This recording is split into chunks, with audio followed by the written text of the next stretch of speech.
Namo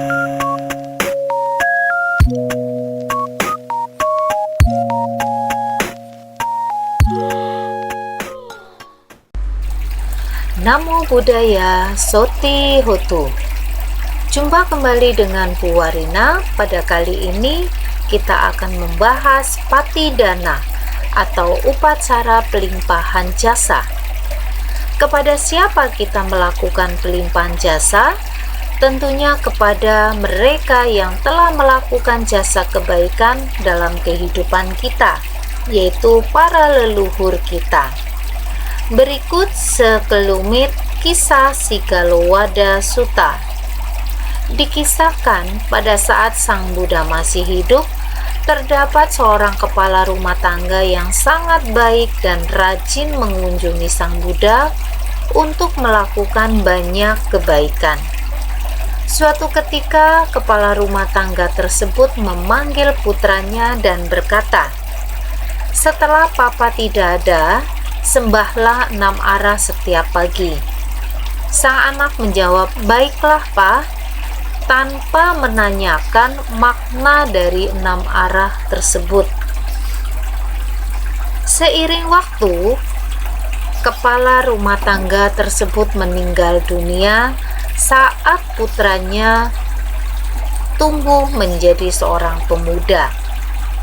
Sang pemuda ingat akan pesan ayahnya, yaitu setiap pagi melakukan puja ke 6 arah, yaitu arah timur, arah selatan, arah barat, arah utara, arah atas, dan arah bawah. Suatu ketika, saat Sang Buddha melakukan pindapata di pagi hari, beliau mengetahui seorang pemuda sedang melakukan puja ke 6 arah. Sang Buddha kemudian mendatangi pemuda tersebut dan menanyakan akan tindakan tersebut. Sang pemuda kemudian berkata kepada Sang Buddha, "Saya hanya melakukan apa yang orang tua saya suruh sebelum beliau meninggal," tanpa mengetahui apa maksud dari 6 arah tersebut.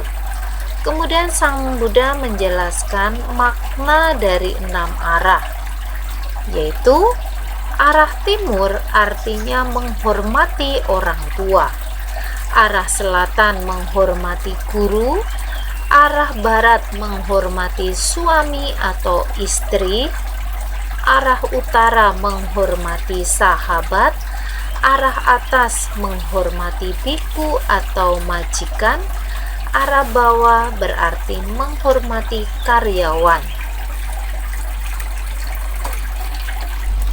Sehubungan dengan upacara patidana, dalam hal ini hanya dibahas tentang arah timur, yaitu hubungan orang tua dan anak, yaitu kewajiban orang tua kepada anak dan sebaliknya.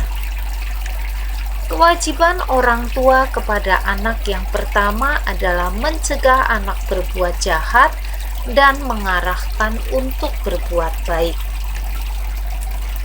Kedua, memberikan pendidikan profesional kepada anak, dengan harapan setelah anak tumbuh menjadi dewasa akan menjadi pribadi yang mandiri tanpa harus tergantung kepada orang tua. Yang ketiga, mencarikan pasangan yang sesuai untuk anaknya. Dalam hal ini bukan berarti menjodohkan, namun memberikan restu kepada anaknya untuk memasuki jenjang pernikahan dengan seseorang tentunya yang baik. Yang keempat, menyerahkan harta warisan kepada anak pada saat yang tepat. Kasih sayang orang tua kepada anaknya sepanjang hayat. Artinya, selama orang tua masih hidup, kasih sayang itu akan tercurahkan meskipun anaknya sudah menjadi dewasa, bahkan sudah berumah tangga atau sudah berusia lanjut.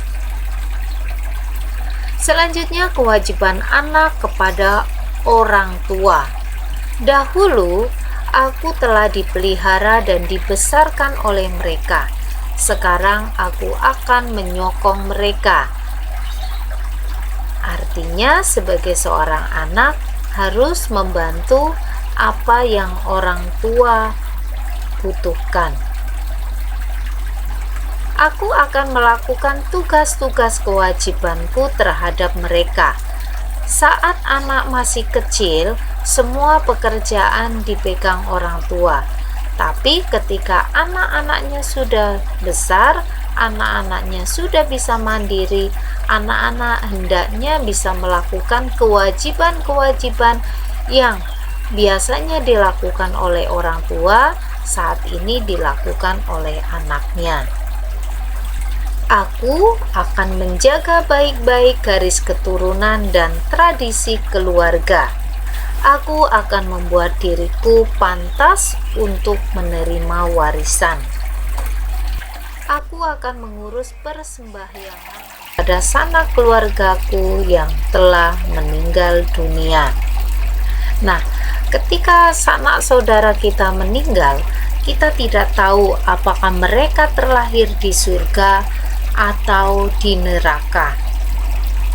Jadi, bukan ratap tangis, bukan pula kesedihan, bukan berkabung jenis apapun bisa menolong mereka yang telah meninggal. Bakti anak kepada orang tua dilakukan selama anak masih hidup, meskipun orang tua telah meninggal dunia. Dalam khotbah di luar dinding atau Tiro Kuda Sutta dijelaskan sebagai berikut. Di luar dinding mereka berdiri dan menunggu, dan di perempatan serta di pertigaan jalan, kembali ke rumah mereka yang dahulu. Mereka menunggu di samping tiang-tiang gerbang. Tetapi ketika pesta besar disiapkan dengan beraneka ragam makanan dan minuman, bahwasanya tak seorang pun mengingat makhluk-makhluk itu berasal dari tindakan-tindakan lampau mereka. Demikianlah mereka yang adalah penuh kasih sayang, di hati memberi bagi sanak keluarga. Minuman dan makanan seperti itu yang murni dan baik serta cocok pada saat-saat ini. Maka biarlah ini untuk sanak saudara. Semoga sanak saudara memperoleh kebahagiaan. Makhluk-makhluk halus dari sanak saudara yang telah meninggal ini yang berhimpun dan berkumpul di sana, dengan bersemangat akan memberikan berkah mereka atas beraneka ragam makanan dan minuman. Maka semoga sanak saudara kita berumur panjang, oleh karena merekalah kita memiliki perolehan ini. Karena penghormatan bagi kita telah dilakukan, tak ada pemberi yang pernah kekurangan buah. Karena di sana tidak pernah ada pembajakan, tidak juga terdapat penggembalaan ternak apapun, sama juga tidak ada perdagangan, tidak juga pertukaran uang emas. Makhluk halus sanak saudara yang telah meninggal itu hidup di sana dari pemberian yang diberikan di sini.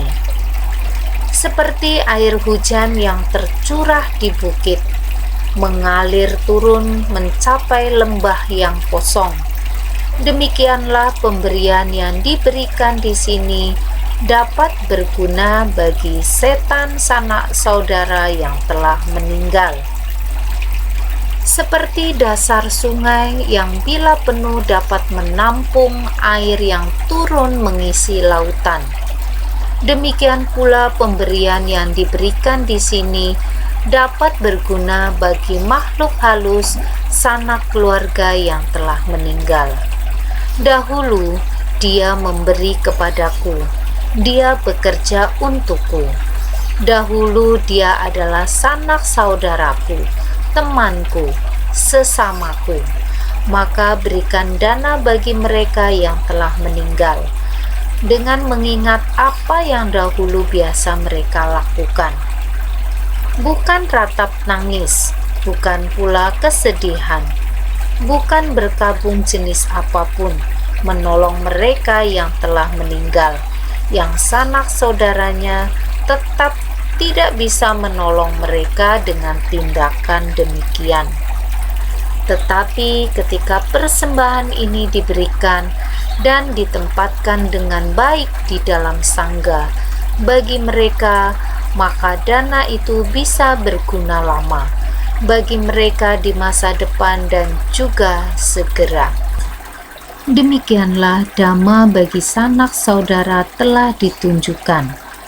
Juga bagaimana penghormatan yang tinggi bagi yang telah meninggal dilakukan, dan bagaimana para biku dapat pula diberi kekuatan, dan bagaimana jasa kebaikan yang besar dapat disimpan olehmu. Berdasarkan sutta di atas, mengingatkan kisah Raja Bimbisara yang merasa terusik oleh para leluhurnya pada suatu malam setelah mengundang Buddha beserta muridnya untuk menerima dana makan di istananya. Setelah menanyakan hal tersebut kepada Buddha, Raja Bimbisara kemudian mengundang Buddha untuk kembali menerima dana makan, dan pada saat memberikan dana, Raja mengarahkan pikirannya kepada leluhur dengan harapan semoga para leluhur turut berbahagia atas kebajikan yang telah dilakukan. Pada saat ini ada istilah sembahyang Qingming atau patidana dengan berbagai macam barang persembahan. Dan apakah barang-barang tersebut akan sampai pada leluhur? Jika leluhur terlahir di alam para datupa jiwika peta atau setan atau hantu pemakan sesaji, maka persembahan tersebut bisa sampai. Namun tidak semua makhluk peta atau setan bisa menerima barang-barang persembahan. Seperti kisah Biku Moggallana, dengan kekuatan batinnya bisa mengetahui tempat kelahiran ibunya di alam peta. Saat beliau memberikan makan kepada ibunya yang kelaparan, tiba-tiba dari mulutnya menyemburkan bara api. Biku Moggallana kemudian menceritakan kejadian tersebut kepada Buddha. Dengan mengikuti petunjuk Buddha, yakni berdana makan dengan mengatasnamakan mendiang ibunya, akhirnya ibunya bisa terbebas dari penderitaan dan terlahir di alam yang lebih bahagia. Wujud patidana atau pelimpahan jasa bisa dilakukan kapan saja, misalnya dengan melakukan pindapata, yaitu berdana makan kepada biku, atau bisa juga dengan melakukan fangsen atau melepaskan hewan ke habitatnya. Dan yang harus diperhatikan, sebelum melakukan kebaikan hendaknya mengundang para leluhur, sehingga saat melakukan kebaikan turut menyaksikan dan berbahagia. Tidak hanya dengan pindapata atau fangsen, tapi banyak kebajikan-kebajikan yang bisa kita lakukan, berdana makan, membaca parita, atau kebaikan lainnya. Dan setelah melakukan kebaikan, kita hendaknya melakukan pelimpahan jasa kepada para leluhur. Semoga segala kebaikan yang dilakukan bisa mengkondisikan para leluhur turut berbahagia. Demikian pembahasan pada kali ini. Terima kasih atas perhatiannya. Sabe Sata Bawantu Sukitata, semoga semua makhluk hidup berbahagia. Sadu, sadu, sadu. Namo Buddhaya, Soti Hotu.